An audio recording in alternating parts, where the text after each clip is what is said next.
Now is the time to repropose wholeheartedly to everyone this high standard of ordinary Christian living. Sometimes we have this idea that I'm just an average Christian. Well, that means that you're a martyr and a hero, because an average Christian is one who follows Christ. And so you're a below average Christian. You're a failed Christian if you're not striving at martyrdom and heroic virtue. That's what it means to be an average Christian. The high standard of ordinary Christian living, the high standard. So we can't settle for anything less than that. Now that requires a training, and this is a beautiful part of our faith. Is unlike other areas where it might be, kind of personal achievement. If you think of, well, I don't know, probably there's nothing that's really like this. We have that illusion. I mean, but whether it's a Navy SEAL or an Olympic gymnast, we didn't get there without the support of others.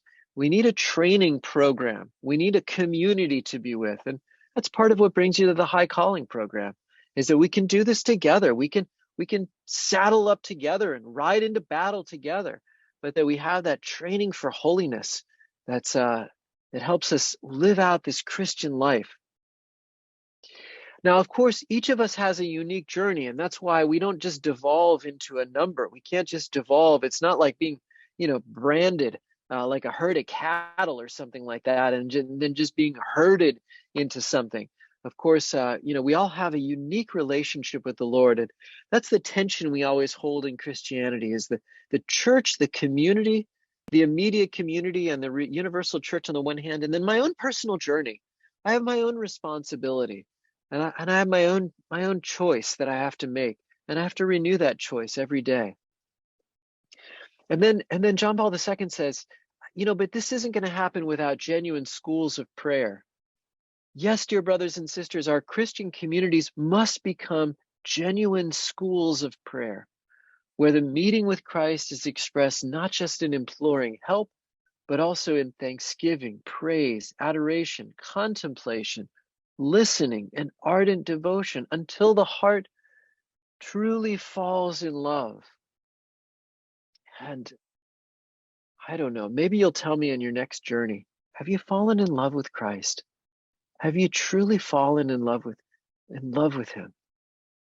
Do you know him that well? It's a beautiful thing. Don't settle for anything less until the heart truly falls in love. Intense prayer. An intense prayer that pours into our service to the poor, our engagement in this world, our zeal to transform society, because it's falling short of what it could be. How many people don't know Christ because our society is so paganized?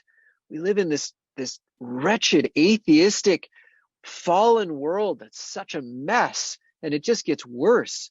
And we should feel a restlessness, a zeal to do what we can. All of us have a limited sphere of influence, but do we use our influence to transform something? Maybe just a couple of friendships, maybe our own families, maybe, maybe a bigger goal than that, a whole parish of people, or a whole town, or a whole city. Maybe one of you will decide not to go through with this and will become mayor, governor, or something. Thank God. Be a good Christian politician. It's really a noble vocation. But anyway, that's only going to flow from an intense life of prayer, a heart that truly falls in love with Christ. If we're not in love with him, we're not going to have the energy that we need to be engaged in the ways we need to be engaged.